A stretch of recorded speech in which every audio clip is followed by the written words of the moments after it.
Welcome to the channel, Daily Driven Vehicles. Now I have a very special car. This is the car that is on the channel. Doing a full review of the car. This is the Honda hatchback Sport 2017. This car is very, very good and it's relatively cheap. Now, we're looking at price. This thing's about 21 MSRP. Actually, more like 22. It means this car costs just as much as the S2000. Now, there is a lot of S2000 in this car.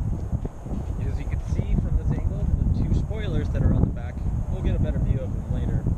But just the accents on this, the curvature of the car, feels like a modern S2000. If it had 4 seats.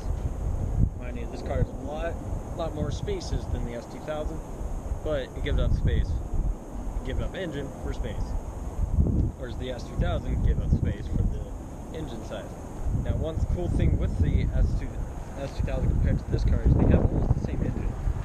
One thing that the car does very good is it's able to use its full power at 180 stocked horsepower tuning. This car can get up to 500, but more the times than anything, you'll only see these guys tuned up to 300 due to its front wheel driven. One of those things that doesn't make this car really good, but still an excellent car. Back to the back of the Sport's exhaust system. It has a dual exhaust system, which is very good. This is one of the only models with a dual exhaust. Now, the outside has a trapezoid exhaust, which is good. It is considered a dual exhaust because there is 2 pipes coming to it, but it looks like a single pipe. And then you have the Type R, which is the iconic 3, also controversial 3. On this guy really does have a great muffler system. It's not too it is a little too soft, but inside the car it really sounds good. This exhaust is one of the best exhausts I've ever seen on a stock car, and together making the car look super sharp from any angle.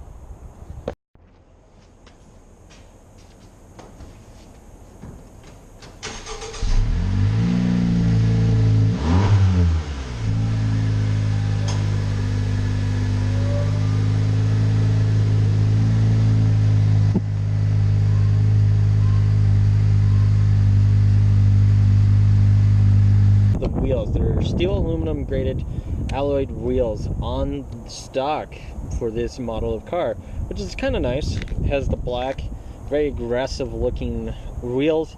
Also has the Honda emblem showing that it is stocked, and wheel locks. The couplers on this car are actually bigger than the regular hatchback, which is kind of nice. Free little upgrade.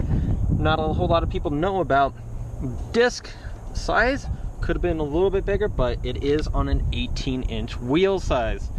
Also, this is a 2030 or 2035/40 rim, so it is a fatter rim for the car, just giving it this really cool aggressive stance. The engine, you'll notice a lot of the S2000 in this car.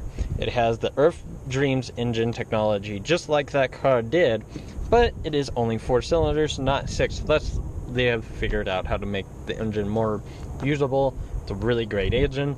This is a K24 engine instead of a K20, which is in the S2000. This thing is also turboed. Turbo is right here. At least that's what we think. This turbo in this car is very hard to find. In this car, it's very, very hidden, because look at this thing. There's a lot going on in the small block 4-cylinder engine, bumping out that many horsepower, 180. That's pretty good. Can't complain about it. The intake for the entire car right there. So very cool. It has not 1 but 2 fuse boxes in this car. Here is one, and the second one is inside the cab. So very cool. Just showing how compact they made this car. So that's the engine. It's a very good engine.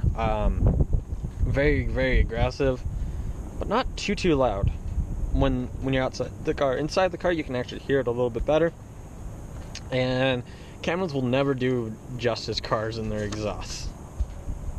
Spoilers on this car. It's kind of hard to do because which one are you talking about? This big one is actually pretty big. It actually has some meat to it. This is called the bottom spoiler on this car, and then the top spoiler, oddly enough, it's called the top spoiler, is actually really good. I love the build quality of both of them. They're not too heavy, they're not too light. They're super, super good, and they flow with the car. Thus, if you stand back, they pick out just out enough just to make the car look sharp, but they're not too bad. On that, also that note, it does have side skirting stocked with this vehicle. Side skirt all around the car, an aero kit. And then we have to talk about the weirdest thing. This hole that I'm sticking my hand into is called the horn hole. Makes the horn a little bit more pronounced, but if you're driving this vehicle, you'll notice really, really fast, this car's actually kind of quiet on its horn. For as aggressive as this car looks, it's quite quiet. You have your intercooler right here, which is super nice, and it doesn't have a horn right here. Would have been nice if they put it over here, making the car a little bit louder. On all the hatchbacks, that grille is black instead of the chrome. So this car has very little chrome to it. Only chrome on it is that beautiful emblem by Honda. Now if you come into the back, these are called downforce pushers in layman's terms. So what happens is, as the wind comes off of here, it comes back and pushes against this part of the car. For modern day use of this car, they're dust collectors. And it has two of them. That's pretty much the thing that I love about that part. I can always tell when I'm on a dirty road. This is the back of the car. Very, very spacious. Comes with one, but two hideaway things. You don't notice a lot of two of everything in this car. This is probably the coolest thing, because when you look down through the hatch, you won't see anything hidden in the vehicle. I have my chains, and I have my California duster. Also, the spare tire is right here, and some extra storage. I actually have two tracks, which makes sense. Coming into the back of the car, as you can see, I have some of my helping stuff to capture the camera. The car is very spacious. Very, very spacious. Sitting in the back of the seat, and you'll notice that the front console is very, very big. It's not quite iPad big, but it is big. The steering wheel, leather, very nice. Steel grip, rubber gripped brake, and then just a steel. Feels really nice to the foot. Accelerator. Kind of wish that they would either go with the grips on the accelerator or get rid of all the grips in general. That's just me. But I loved how they kept the design in both. Has one glove box. That one glove box is pretty big. And also feels kind of small, but it's big enough to put all the stuff that you need in your glove box, and that's pretty much it. Which is, we're talking about a car. That's really nice, because this car actually has a lot of storage. The cup holders, as you can see, this is removable. Has 3 cup holders. Pretty much, there's one over there, and there's a total of 5. This is where you're going to put all your cups. There's nothing in the back, which kind of sucks. Also, if you want to give up that cup holder and get a little storage unit, that's pretty cool. Shut this. This thing is customizable however you want. GoPro mounts right here. Love that spot for them. But it's pretty nicely made. It's flowing. It goes with the thing, and I love that part of it. As you can see, I have the glove box open. You can see how big that glove box is. Pretty big. Closes up really nicely, and the seats are actually comfortable. They're not as side bolstering protection. They have some. These have seat covers on them, but the seat, it's actually pretty comfortable. It's not the most supportive thing, but it's not the worst thing. You can put aftermarket seats on this thing. It's really easy to get to them. We're gonna take it on a little drive just so that you guys can see how good it performs. If you've seen any of my other vlogs, you can see this, but doing this just out of, you know, you have to do this. So right now we're in econ mode. You can hear like the fluid's moving, the car's doing great. Let's take it around the parking lot. Then I'm going to switch it into the other one, the other view where you can see it. So, super good. And even in econ mode, you can feel the power of this car, which is super nice. Now we're going to kick it into sport and take it out on the open road. To take it on the back, on a back road. So this car has 3 different drive modes. You have your standard econ drive mode, which you select. If you have econ mode, it's always on. Turn off econ mode, which is just a button, a fire button, which is famous for Hondas. You get that economy boosting goodness on driving, and this is just on this, and it's, you know, it's doing pretty good. Take off the econ, gives it about 1,000 more RPMs, and if you kick it into sport, it gives it an extra, on top of that, an extra 1,500 RPMs. So about 1,500, or about 1,500. And this car, when it's in sport mode, it just wants to be a track car. It's just got that track feel. It's super tight on the steering.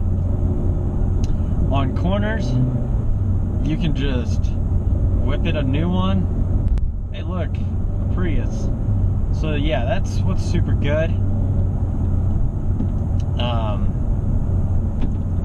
Drop it back down, and then it can become this like docile car.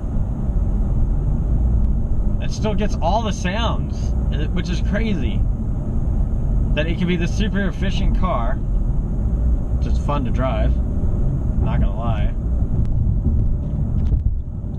But that you can just sit there and rip everything, as almost virtually, because this car weighs quite a bit. I think it's 3,200 pounds, so it weighs quite a bit. It doesn't have as much body roll as you would think. Like, I feel attached to the ground, and I'm going through turns as fast as I can, and it just does great. It's a very sports car in that feel. Now it does have the CVT transmission, and so it never really shifts. It's constantly shifting. So we'll come down here.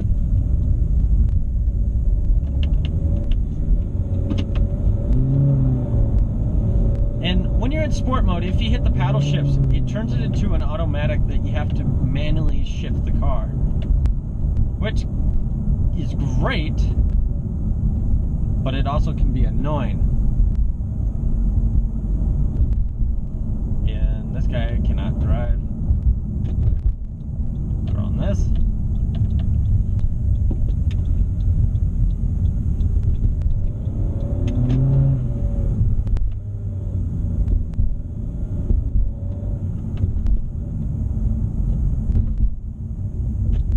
Let's go up here.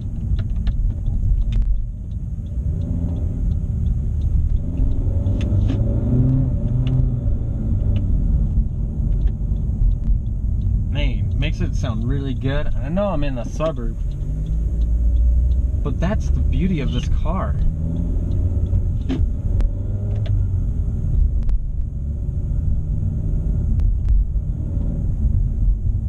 Just let it do its thing. And it does, if you're not given, if the paddle shift, if the car recognizes that it would stall, it would shift.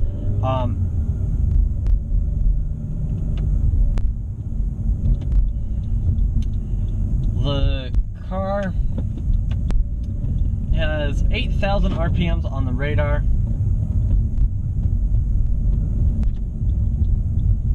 And people are just driving down the middle of the road up here. But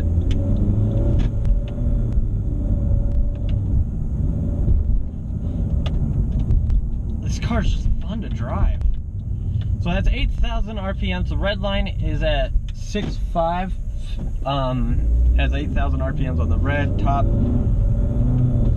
It's no abuse speeder, and this is a car that you can literally drive.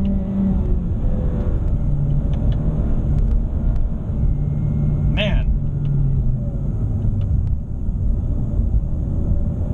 you can drive it however you want. It's just got a great. That engine is just so good. So we'll take it out. Mind you, this car has 4,256 miles right now. Just look at this thing. Picks up on a straight line at a quarter mile, on the drag strip. It does a 1286, 174 at the top end. On the track, it's not the greatest, but it's not bad.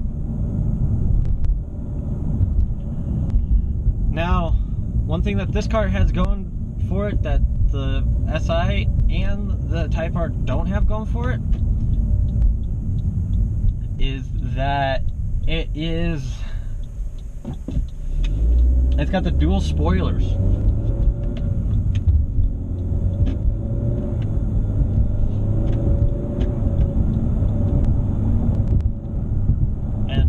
And the CVT transmission. The CVT transmission on this car is huge.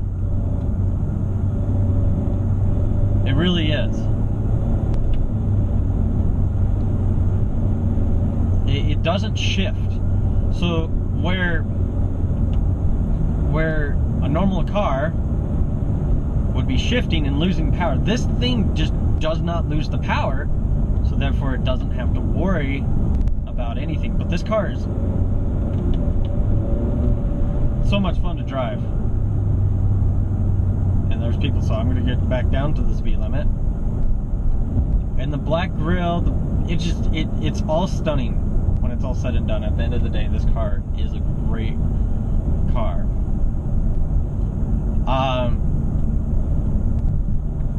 It's very fun. It's very fast. When you push into the turbo, you can feel it when that VTEC kicks in, because it does have VTEC, because this thing is the product child of the S2000. You can feel. Yeah, I'm actually going the speed limit because we're gonna be turning off here. Feel like that. Normal cars would have a hard time. We went at that at 24 miles per hour, and you didn't have to slow down. It feels really good. It's a backroad monster on top of what it is. So I'm gonna take it off right here. I'm gonna go over a little bit more facts with the car, but pretty much we're done. This is the last part. This is the part where I'm gonna talk about what is a Civic. So Honda has always been asking the question, what is the difference between a Civic and an Accord? And I think they finally pulled it off on the 10th generation of the Civics. This is the 10th generation. The Civic has been with us since the early 70s, and the hatchback has been with us since the late 70s. Now, those were called wagons. It's gone through many different names, very different models. This is the 10th generation style body. And this car is pretty cool. I really love the feel of it. I love, you can feel the Honda S2000, what the name of the Civic means. And I don't think we'll ever get a car like this from Honda. We'll probably get remakes of this thing, like the 2018 has a little bit better button configuration. But this was a redesign from the ground up Civic, and everybody wants the S2000 to come back. I want it back. This car has that feel to it, and yet it's a Civic. It's affordable enough to where you can buy it, and it's sporty enough to where you're gonna want to drive it for a long time, and it's got the power to where it's gonna last a lifetime. This car is very good. I love every single part about it. Even the little bad things, like it bottoms out on just about everything, because it has activating dampers, but it's so low to the ground, it doesn't do much. The premium gas that it has to take because of the turbo, it's got these knocks on it, but that's what makes the car so much fun. Every single problem with this car just makes it that much better. One cool thing is the VIN number of this car. It's actually a plate inside or on the floorboards. Actually under the floorboards. It's actually welded onto the car. So that's something cool. The skid plate, it can go away, but it's doing a lot of good. This car does very good in all weathers. Even on a windy day, taking it into the back roads, ripping it, it's fun. So this is my review of the Honda Hatchback Sport 2017 Civic. And I gotta say, if you ever see one of these, and they still sell them brand new, and they're on clearance right now, they're pretty cool. I love the paddles. Even though they're plastic, I wish they were made out of a little bit better, but how they were placed is perfect. They're not too far in, they're not too far out, they're not big old bolstering things where it's like, okay. And also, I forgot to show you guys one little thing. This is what makes me know that the S2000 was in its tensions. So here's the dashboard of this car. This light turns green when you're driving it economy. I wish it turned red when you're slammed into sport, but I'll take white. Looks matches everything else. Very, very cool car to drive. Digital, all that stuff. And talk about fuel economy. This car gets 32 even after we've been ripping it like that, which is super good and to think about. But it can get up to 41 miles per gallon, which is insane on the premium. So very cool car. Very, very fun car to drive. I love every single part about this car. It has like carbon fiber fake, which I'm gonna replace for real carbon fiber, but you know, it has it there, so I know what it's gonna look like. The interior's pretty. This car is gorgeous. So if you're ever thinking about buying this car, I would buy it. It's a very fun car. And you guys have a great day, and I hope you enjoyed this view, or this review of this car. And I hope that more car reviews are gonna come. And I'm gonna try to see what mods you can actually do to this car. And that's one thing I don't like about this car, because it's such a brand new car. Nobody has any mods for this car. You can change like lights, simple mods. You can add a bigger wing. You can do like little things. Nobody has done the craziness yet, so waiting for that. Still a very fun car. I'm gonna have it for a long time, and it's really nice to drive too. But anyways, you guys have a great one. Bye bye.